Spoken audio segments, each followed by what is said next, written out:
Et nous allons passer maintenant à celui qui gardait les buts de Saint-Étienne, c'est-à-dire une sorte de personnage mythique maintenant du football, c'est Ivan Kurkovic. Ivan Kurkovic, qui est notre ami, mais qui est surtout président du Partizan de Belgrade. Alors là, il y a eu une sorte de polémique qui s'est installée. Christian Président, vous êtes allé le tourner là-bas, il était président, vous êtes rentré avec les images, il n'était plus président. Oui, en fait, c'était une fausse histoire. C'était un tuyau percé paru dans la presse française disant que Kurkovic avait tout simplement été viré. Il n'en est rien, il est toujours aujourd'hui bel et bien président du Partizan de Belgrade. Il l'a appris à l'aéroport en allant accompagner ses joueurs qui disputaient la Coupe d'Europe à Saint-Sébastien. Il a pris le journal, il a dit qu'est-ce que c'est que cette histoire. À son avis, c'est une histoire montée de toutes pièces en France plutôt, pas du tout en Yougoslavie. Il y a des élections en Serbie au mois de décembre, on a parlé d'influence politique. Oula. En tout cas, il est toujours président, ça c'est sûr et certain. Alors Kurkovic, c'est bien sûr d'abord Saint-Étienne, tout le ramène à Saint-Étienne. Aujourd'hui encore, juste une anecdote, il habite dans une rue, et vous savez à quel numéro? Au 42. 42 comme le département de la Loire, préfecture Saint-Étienne. J'ai connu beaucoup de professionnels, j'ai fait signer beaucoup de contrats. Je pense qu'Ivan a représenté cette race de footballeurs professionnels qui est assez rare. Et c'est un Yougoslave, je pense que les Yougoslaves ont apporté beaucoup au football français, mais Ivan a incarné l'esprit stéphanois.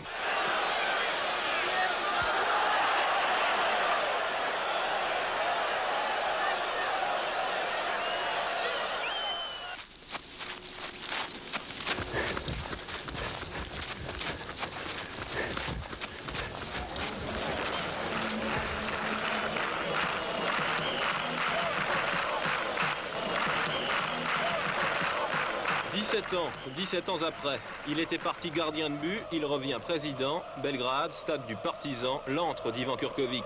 Partizan, l'équipe la plus populaire de Yougoslavie avec l'Étoile Rouge, le voisin et rival. 30 000 spectateurs en moyenne pour chaque rencontre, 60 000 dans les grandes occasions, plus de 300 associations de supporters dans tout le pays.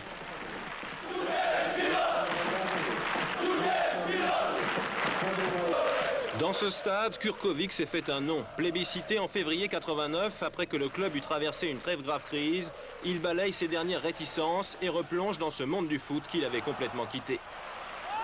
Ma femme, quand oui, c'est vrai, elle s'est opposée. Elle n'a pas voulu que je rentre dans le football à nouveau. Mais je lui ai expliqué que ça ne sera pas la même chose. À l'époque, quand j'ai joué, pendant 20 ans, ça a été le cœur après la tête. Maintenant, c'est la tête après le cœur. Tout ne repose pas sur moi. Et je ne veux pas que tout repose sur moi. Je ne suis pas un président qui s'intéresse de partir de crampons de joueurs jusqu'aux finances du club. J'ai une confiance absolue dans mes collaborateurs. Et je pense que Partizan marche très bien. Ses collaborateurs, Kurkovic les a soigneusement sélectionnés. À son arrivée, il renouvelle tous les postes clés, tous sauf un, celui de secrétaire général qu'il laisse à Zarko Zelevic. Ivan le Terrible impose Nenad Bjekovic, l'ex-niçois, au poste de manager sportif. Il choisit Miloš Milutinovic comme entraîneur. Point commun de ces hommes, ils font tous partie de la grande famille de Partisans. Ce sont des anciens revenus au bercail. À Partizan, il faut mériter sa place sur le terrain et en dehors. Ainsi, l'avant-centre et buteur Milan Djurdjevic a-t-il été suspendu pendant 15 jours par ses propres dirigeants pour mauvais esprit. La rigueur, un maître mot dans la vie de Kurkovic, aujourd'hui comme hier. Rigueur qui a d'ailleurs fait sa réputation, ne disait-on pas dans les années 70 qu'il subissait l'entraînement le plus dur de tous les gardiens de but. Le président du Partizan soigne toujours sa condition physique. Chaque matin, dans les bois qui jouxtent son habitation, Kurkovic refait les gestes du passé. 45 minutes d'exercice, une mi-temps de foot, c'est pour lui le meilleur moment de la journée. Ivan Kurkovic veut tisser son club au sommet de la hiérarchie européenne. Au stade, il est tout naturellement installé dans la tribune présidentielle, la même où le maréchal Tito fêtait jadis chacun de ses anniversaires. Créé en octobre 1945, le Partizan est à l'origine l'équipe de l'armée. Aujourd'hui, les installations appartiennent en propre au club, des structures que Kurkovic veut rénover. Il veut couvrir le stade, augmenter sa capacité en creusant la pelouse, en la rabaissant de plusieurs mètres pour installer de nouvelles tribunes. À Belgrade, des idées germent.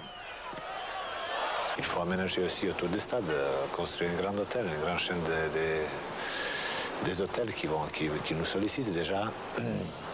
Comme je dis, avec une grande société française, on va faire quelque chose de très très important. C'est-à-dire la complexe autour des stades. Les stades, ça va, je pense, dans 10 prochaines années, changer complètement la look et ça va devenir un stade vraiment très complet, très joli. Bien sûr, il y a beaucoup d'idées, mais il faut travailler.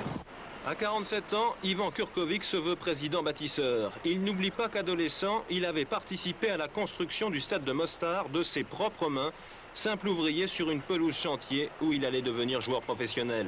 Une carrière de plus de 20 ans qui reste figée dans les mémoires.